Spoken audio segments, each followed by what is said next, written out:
The most recent U.S. Brazil fallout over U.S. tariffs on imports from Brazil might actually backfire sooner than expected. A popular Brazilian payment system that does not use the dollar as a settlement currency is causing concerns in Washington. In Brazil, a government-run digital payment system called Pix is revolutionizing how people move money. It is fast, it is free, and it is growing really, really quickly. Since its launch in 2020, Pix has reached over 76% of Brazil's population. It has become the default method for paying rent, for buying groceries, and simply for transferring money, all without touching a US dollar. And that has Washington concerned. I will remind you that Brazilian President Lula da Silva previously said that he's dreaming about moving away from the US dollar. He said, why does the US dollar have to be a global reserve currency? It doesn't have to be that way. And we're going to make sure that currency multipolarity is a new trend. Here's a quick clip. Take a look. Eu toda noite me pergunto por quê que todos os países estão obrigados a fazer seu comércio lastreado no dólar. Por que nós não podemos fazer o nosso comércio lastreado na nossa moeda? Por que nós não temos o compromisso de inovar?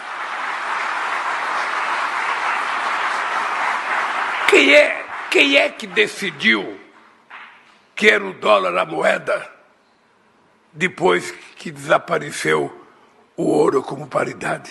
Recently, tensions between the United States and Brazil have escalated. President Donald Trump is driving a wedge into the bilateral relationship. What was once a relatively calm partnership is now being tested on several fronts, from deforestation policies to social media regulation. But one issue stands out above the rest: the rise of Pix. At first glance, Pix looks like a domestic innovation, nothing to write home about, and really not that big of a deal on the grand scheme of things. But for those who do care to look deeper, it represents something far more disruptive. It is a foundational step toward de-dollarization, the global shift from dependence on the US dollar in trade, in investments, and in finance in general.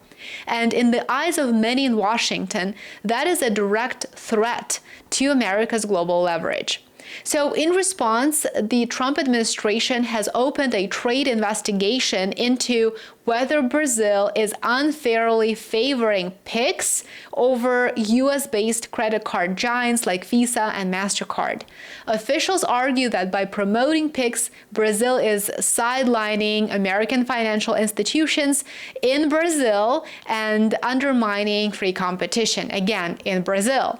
But Brazil does see it differently, not surprisingly.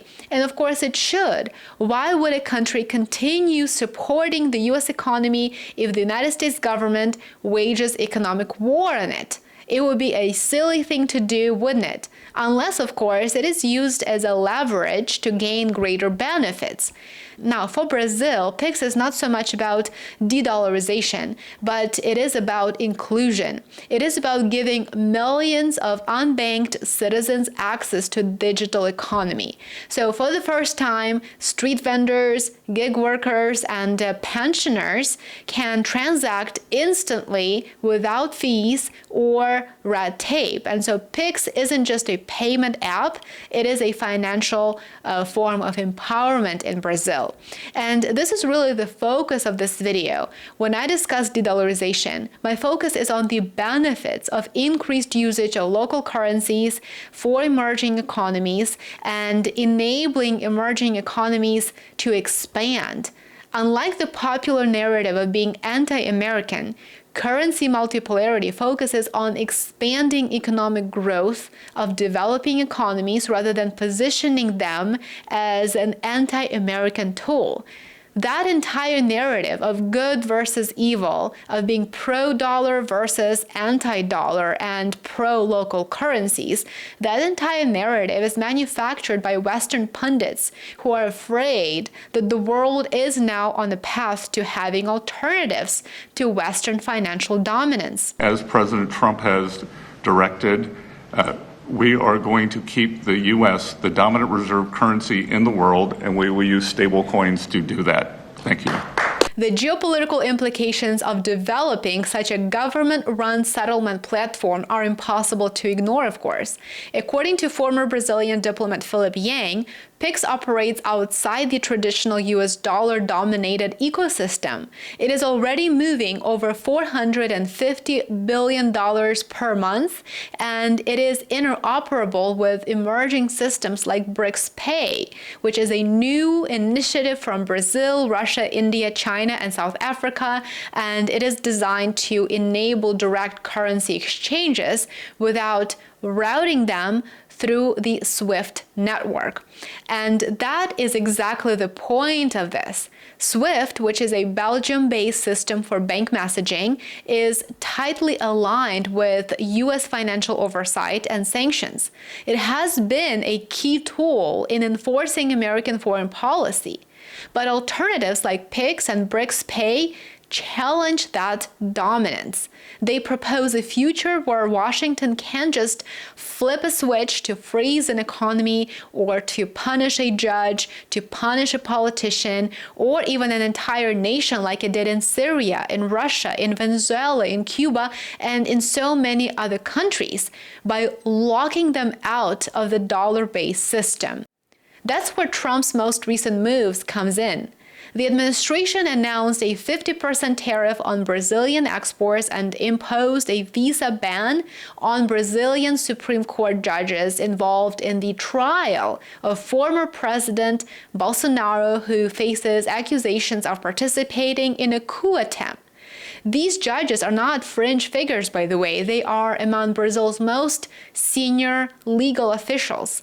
For many in the international community, banning them looked like overreach, and it was completely unacceptable. Yet, it is one of the main instruments of U.S. foreign policy. It is one of the main instruments of coercion. Some in Bolsonaro's circle have even called for financial sanctions under the Global Magnitsky Act, which is typically used to punish serious human rights abuses or corruption. But former U.S. defense officials doubt that such sanctions would hold up under scrutiny. They also warned that such aggressive measures could actually backfire, pushing Brazil further away from the dollar system and deeper into the financial alignment with the BRICS bloc. The irony here is quite sharp. By trying to isolate BRICS, Washington may be accelerating the very trend that it fears so much, the end of the US dollar hegemony. The US dollar has long been more than just currency, of course. It's been a symbol of trust, a backbone of global trade, and a pillar, if you will, of American power. But that dominance rests on what? It rests on consent. It rests on consent, on the willingness of other nations to keep using the dollar even when it means vulnerability to U.S. political pressure. And increasingly, as you may guess, that consent is wearing thin, very, very thin.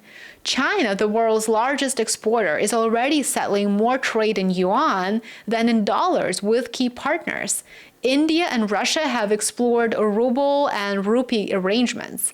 And Brazil is now building the infrastructure for independence as we speak. Of course, a full shift away from the dollar won't happen overnight. Brazil still relies heavily on the US dollar for investments, for trade, and inflation control. Many of its elites have strong personal and financial ties to the United States, and that will remain for the foreseeable future. But the trajectory is very clear. We're talking about the trends. Systems like PIX are not just technical innovations, they are political statements. And in the long run, they could erode the foundations of America's financial empire. The dollar is not dead, but its reign is no longer unchallenged. And if trends continue, the United States may one day look back and realize that its response to a modest Brazilian payment app helped turn a tremor into a global earthquake. Thank you so much for watching. Thank you for joining me for this video. If you found it helpful, hit like, subscribe, and let me know in the comments below what your thoughts are on the de-dollarization process and on the new app that Brazil has developed. I would love to hear from you in the comments below. I will see you back here tomorrow. Enjoy the rest of your day.